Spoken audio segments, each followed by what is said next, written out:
Senator Graham, Senator Webb has introduced this legislation that would provide the same GI Bill benefits to Iraq War veterans that veterans of World War II got. Neither you nor Senator McCain have co-sponsored that bill. More than 50 senators have. Why not?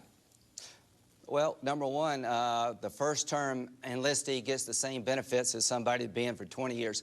I'd like to do two things. One, I'd like to work with Jim to enhance benefits, but to focus on retention and recruiting and to improve benefits. I work with Senator Clinton to provide military health care to every Guard and Reserve member, so sign me up for sitting down with Jim. But one thing I want a point of agreement. Iraq is not an island. I've never looked at it that way. The reason we need to win in Iraq because the outcome in Iraq, winning or losing, affects our national security interest. I do not want to leave Iraq as an extension of Iranian theocracy in the south. I don't want to leave Iraq where Anbar province is occupied by al-qaeda, where there's a war between the Turks and the Kurds in the north. There's a tremendous amount of reconciliation politically and militarily that's been achieved since the surge. In July of 08, there'll be 140,000 troops. In January of 07, there was 140,000 troops. We had a surge in the middle. What's happened in the middle is dramatic political and economic progress that's been brought about by better security. We want a winning outcome in Iraq, so when we do leave, we're going to leave behind a country that's part of the solution, not the problem. That is why people re-enlist. That is why I support this new strategy. The old strategy was failing. The new strategy is producing results, and I hope we'll stay with it. We have a couple minutes left. I want to turn to politics. Senator Webb, your phone must be ringing all the time. You're one of the biggest political prizes out there, an uncommitted superdelegate. Here's the standard that House Speaker Nancy Pelosi has set for superdelegates. I want to be really clear about this. It will do great harm to the Democratic Party if it is perceived that the superdelegates overturn the will of the people. Would you be willing to vote to overturn the will of the people as a superdelegate? I've got to take 30 seconds to respond to what Lindsey said, because I can't let them hang out there. You know, people don't re-enlist because of the war in Iraq. People re-enlist because they love their country and they have family traditions and they love to soldier, and they'll fight in Iraq, they'll fight in Afghanistan, or they'll serve anywhere they are called upon to serve.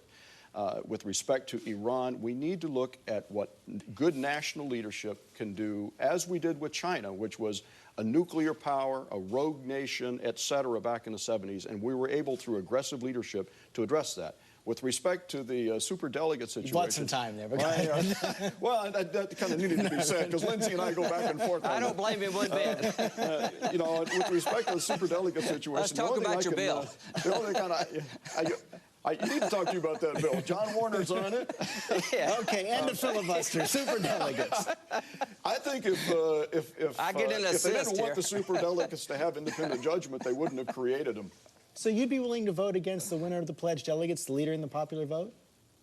I haven't even gotten to the point of looking at how all that works, honestly. You know, I have the luxury of having two candidates in this party who are really exciting the country and bringing more people into the Democratic Party, either of whom could be a very fine president, and that's as So what will your criteria be? In terms of... How to decide who to support in the end? Right now, what I've said is that if I saw that one or the other would, in my view, be markedly better as a president, I would endorse them. But I'm really happy at this point to support them both. Senator Graham, one final question for you. You've talked about John McCain's vice presidential choice and said you think he should reinforce the national security aspect of the ticket. And I was wondering what you had in mind there. Do you think, for example, General Petraeus would be a good choice for Senator McCain? I've talked to General Petraeus about a lot of things, but not about politics. So the best thing for General Petraeus to say is exactly where he is. My point was that John McCain has a very strong, probably the best qualified commander-in-chief candidate for president in decades, one of the most qualified people to run for president ever. And the vice presidential choice, I think, would build on his themes. But I'll leave that up to John. This is a interesting endeavor we have here, a election of first, and people are excited throughout the country, but the times we live in, my friend, are very tough. I don't want Iran to see our actions in Iraq to haunt us for years and be a signal to Iran that we're weak, and I want to let al-qaeda know that where Muslims will fight you, we will side with those Muslims. Okay, Senator Graham, Senator Webb, thank you both very much for your time this morning.